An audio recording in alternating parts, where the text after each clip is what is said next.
नमस्कार मंडळी, तुमचं सगळ्यांचं नवीन अशा रेसिपीमध्ये अगदी मनापासून स्वागत आहे। तर आज आपण टाळूला न चिटकणारे असे रवा आणि बेसनचे लाडू करणार आहोत। परफेक्ट अशा वाटीच्या प्रमाणात तुम्हाला सगळं प्रमाण मी व्यवस्थित असं सांगितलेलं आहे, त्याच्यामुळे परफेक्ट असे लाडू तुमच्या इथं बनणार आहेत।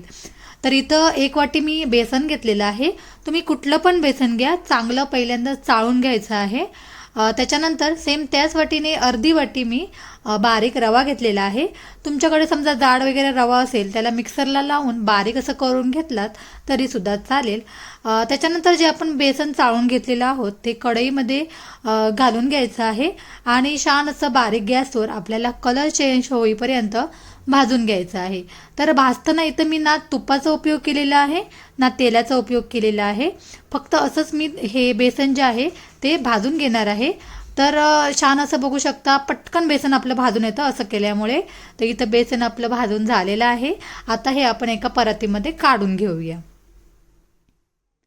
तर बेसन काढून घेतलेलं आहोत, त्याच पद्धतीने आपण रवा सुद्धा आपला भाजून घ्यायचा आहे।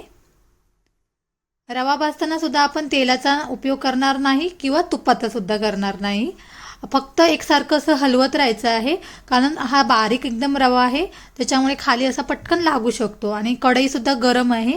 तर एकसारखं हलवत इथं आपला रवा सुद्धा भाजून झालेला आहे, बघू शकता। आता रवा भाजला की नाही चेक कसं करायचं, एखादा दाणा असा दातामध्ये घालून बघायचा, कटकन असा आवाज आला म्हणजे छान असा रवा आपला भाजलेला आहे। त्याच्यानंतर कढईमध्ये 1 चमचा तूप घालून घ्यायचं आणि त्याच्यामध्ये इथं मी काजू आणि बदाम घालून घेतलेले आहेत। आता ते सुद्धा थोडेसे हलके परतून घ्यायचे आहेत तुपामध्ये। तुम्हाला अजून ड्रायफ्रुट्स काय घालायचे असतील ते घालून घेतलात तरी सुद्धा चालेल। आता हे थंड झाल्यावर आपल्याला मिक्सरला लावून घ्यायचं आहे आणि बारीक अशी त्याची पेस्ट तयार करून घ्यायची आहे।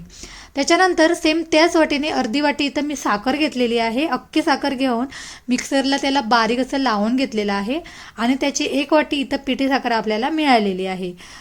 समजा तुम्ही पिठी साखर घेत असाल ना तर 1 वाटी पिठी साखर घ्या, म्हणजे परफेक्ट प्रमाण होतं। आणि अख्खी साखर घेत असाल तर अर्धी वाटी साखर घ्यायची आणि मिक्सरला लावून त्याची बरोबर 1 वाटी साखर बनते। त्याच्यानंतर इथं वेलची पूड घालून घेतलेली आहे मी आणि छान असं सगळं व्यवस्थित मिक्स करून घ्यायचं आहे। आपल्याला साखर सगळीकडे व्यवस्थित अशी लागली गेली पाहिजे। त्याच्यानंतर कढईमध्येच आपल्याला अर्धी वाटी इथं तूप घ्यायचं आहे। तूप हे वितळून घेतलेलं आहे मी, बरोबर अर्धी वाटी तूप घेऊन चांगलं असं हे तूप गरम झालं ना की त्याच्यामध्ये जे आपलं पीठ आहे ना ते थोडं थोडं करून घालून घ्यायचं आहे। तर पीठ सगळं घालून झालेलं आहे आपलं। आता व्यवस्थित सगळं हे एकजीव करून घ्यायचं आहे। तूप सगळीकडे व्यवस्थित सगळ्या पिठाला एकसारखं असं लागलं गेलं पाहिजे। एकदम गॅसचा फ्लेम एकदम लो करूनच आपल्याला हे करायचं आहे, नाहीतर खालनं लागू शकतं। तर बघू शकता छान असं सगळं तूप लागलेलं आहे व्यवस्थित।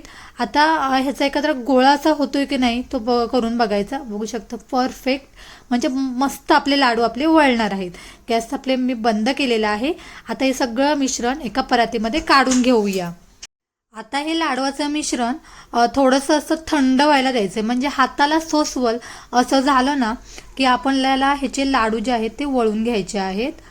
अगदी पटापट लाडू बनतात, अजिबात वेळ लागत नाही आणि सगळं प्रमाण हे एकदम परफेक्ट झालेलं आहे, त्यामुळे तुमचे लाडू बिलकुल चुकणार नाही, अगदी परफेक्ट असे लाडू येणार आहेत।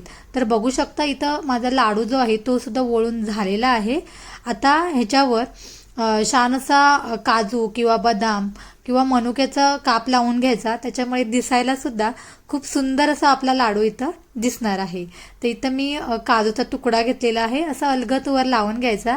परफेक्ट असा लाडू आपला इथं बनलेला आहे, बघू शकता सुंदर असे लाडू आपले इथं बनतात।